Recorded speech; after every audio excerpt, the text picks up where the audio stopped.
I was supposed to have pledged a lifetime of love to become husband and wife, but my marital life with him became a hell for me. Parents-in-law who dote on their son, and a husband who prioritizes his parents over me. They treated me conveniently, imposing unreasonable demands. I won't let such people ruin my life. To punish everyone, I concocted a surprise. My name is Alyssa, 29 years old. I've been married to David for a year now. We work in the same company and often work together for projects.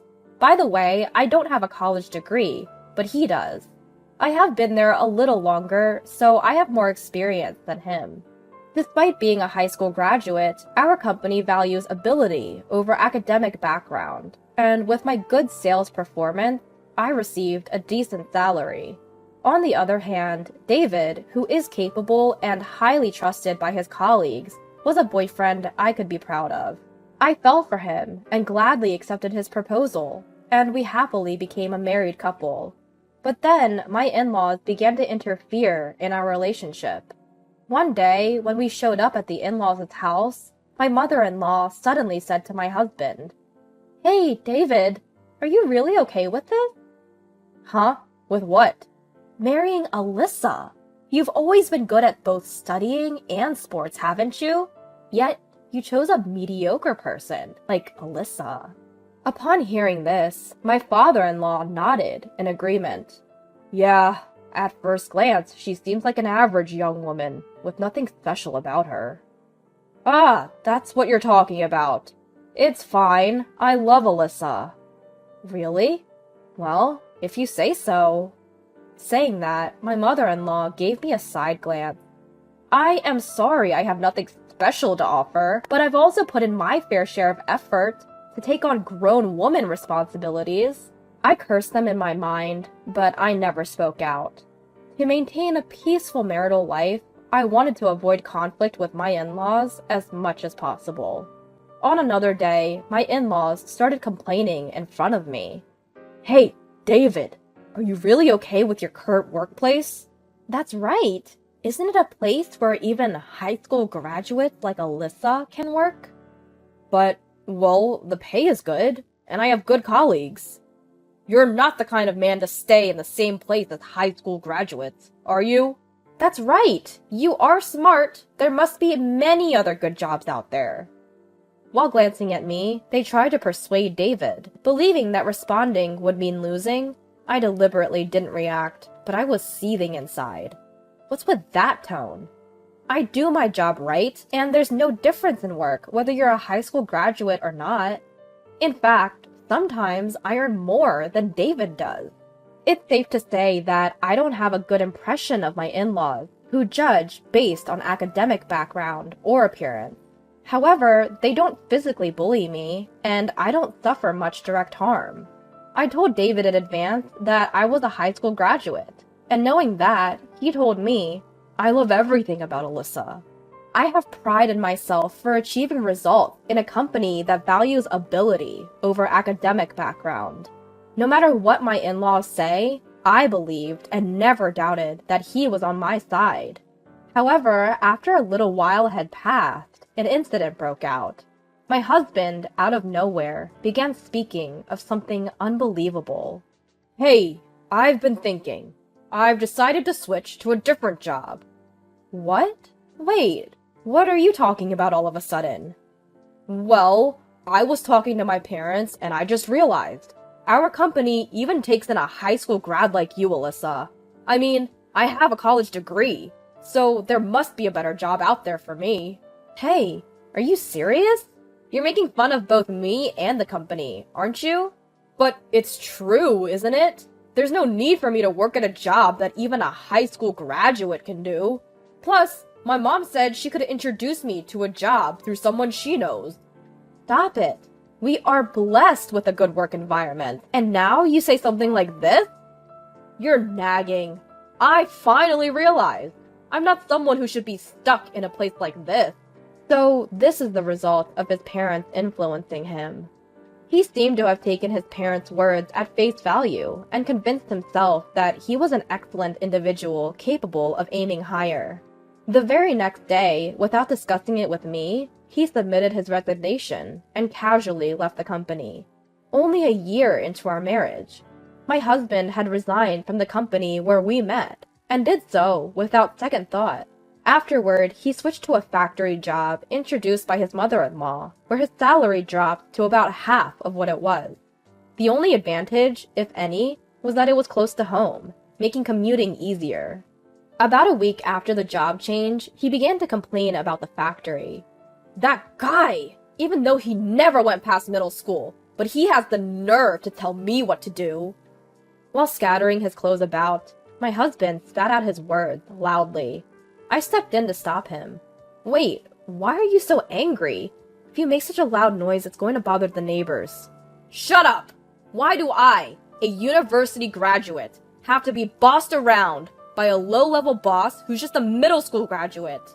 Well, you just started there. It can't be helped. He's your boss, right?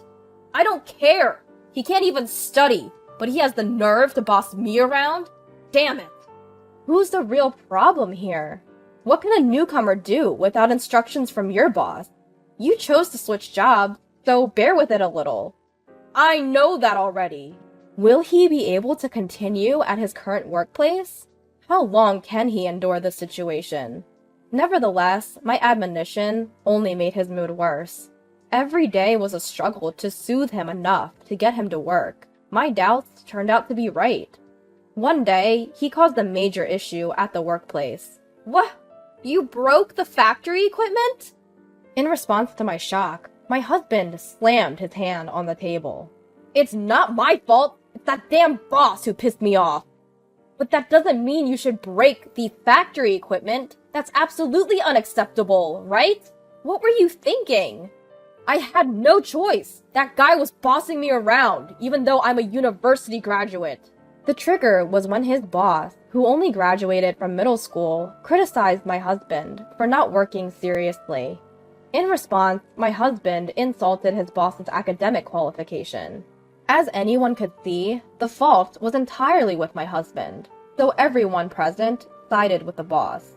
Enraged by this, my husband apparently went into a violent rage. In his rampage, the blood rose to his head, and he damaged part of the conveyor belt. He stopped the production line, resulting in him being fired and a large claim for damages. Since it was a factory that his parents introduced, the damages had to be paid entirely by him and his parents. As a result, not only did my husband lose all his savings, but even his parents' retirement fund seemed to have vanished in an instant. So, my parents are struggling right now. They're moving into this apartment next week. At his words, I let out an absurd gasp in surprise. Living together? I never heard about this. You're my wife, right? Just listen and keep quiet. But this is a done deal. Got it? With these words, he left the room with a bang.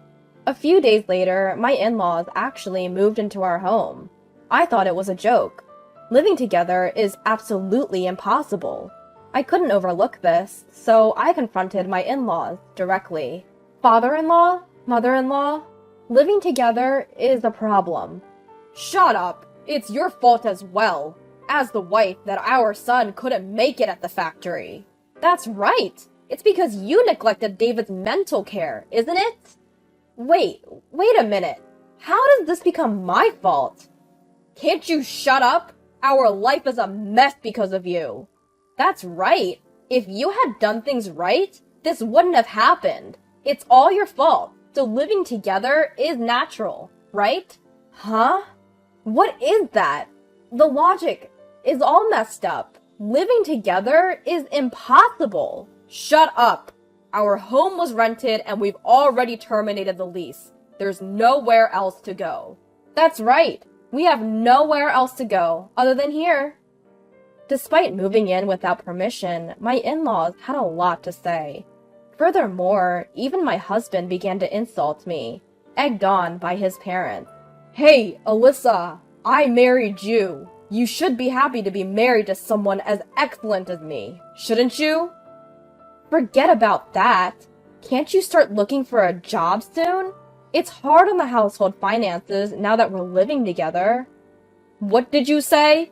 You're cheeky for a wife. Supporting your husband is a wife's duty, and supporting your husband's family is also a wife's duty, right? Huh?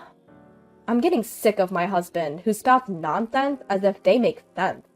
Moreover, neither my husband nor my in-laws help with the household chores at all. I have a job too. I can't make elaborate meals, and the cleaning inevitably gets neglected. No matter what they say, I kept a cool attitude, saying, because it's hard on the household finances. If they're not happy with it, they, who caused the situation, should do it. I kept this attitude for several days, until one day, my husband finally vented his frustration. Hey, what's with your attitude? You're lacking respect for me and my parents. Enough already. I work every day and do all the housework on top of that. You don't help at all, but you complain a lot. Huh? What's with that tone of voice? You don't seem to understand your place, do you? With that, my husband shoved divorce papers in my face. He had even kindly signed them. What is this? Can't you see? It's a divorce paper. Divorce paper. Even a high school graduate can understand that, right? Are you serious? Of course! If you have complaints about me and my parents, then we're getting a divorce.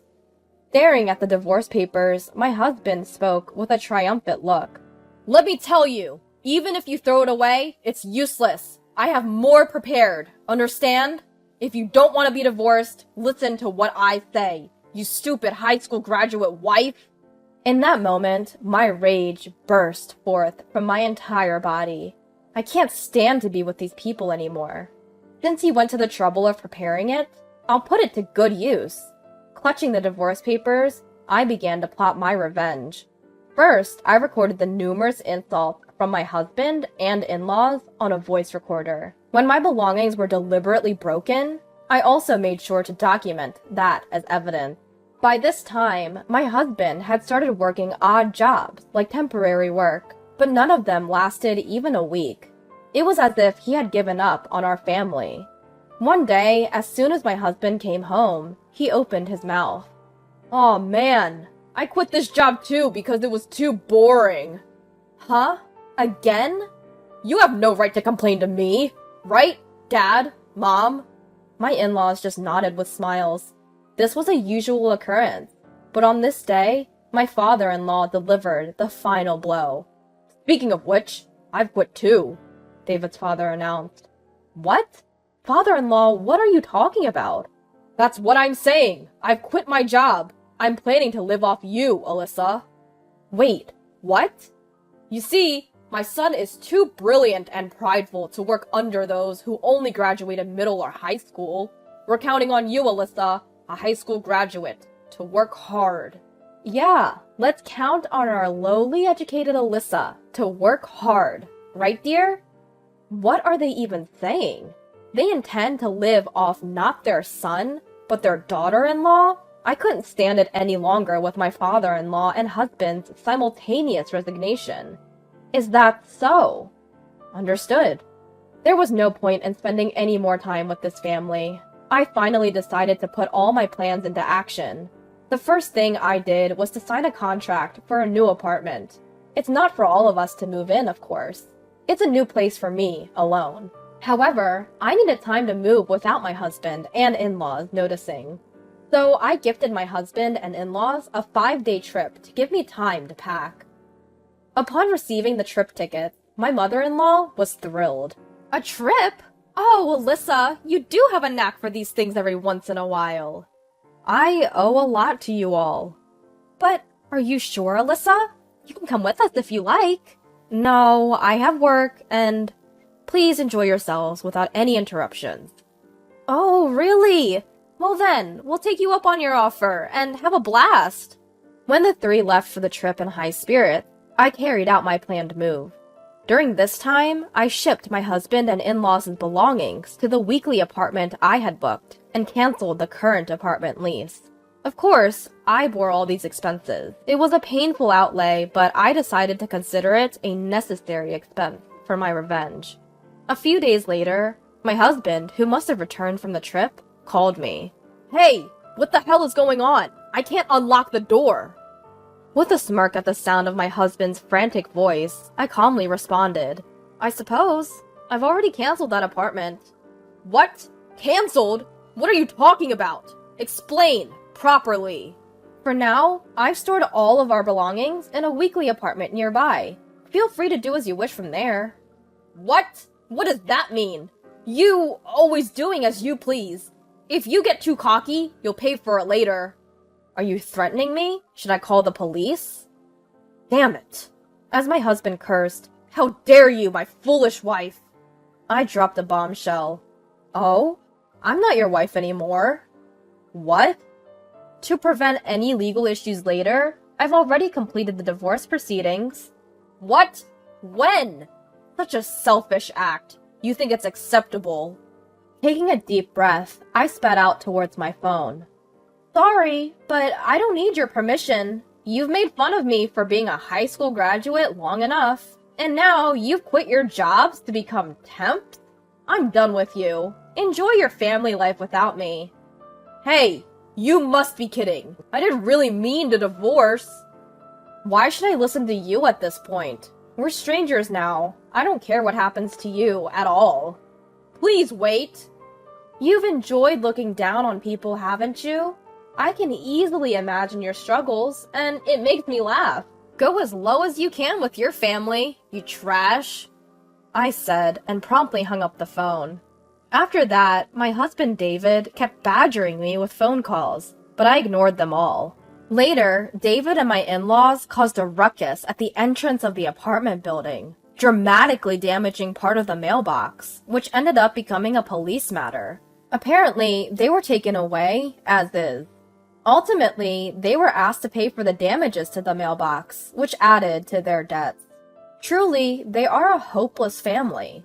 The lease for the weekly apartment where I set my things is about to expire. Since they do not know my new address, they can't rely on me. I can't help but wonder how David, who quit his job at the same time as his father and his stay-at-home mother, are going to survive from here on out. To make matters worse, my in-laws have even canceled the lease of their rented family home. I can almost see them sinking into a bottomless swamp. I can't help but admire my well-executed plan. I don't know how they're going to survive from here on out, and frankly, I don't care. But it's clear their future isn't bright. They brought this upon themselves. On the other hand, I am living carefree in my new home alone. Being able to spend my time leisurely without anyone bothering me is the ultimate bliss. For the time being, I don't think I'll be living with anyone else. From now on, I plan to thoroughly enjoy my time, free of any worry.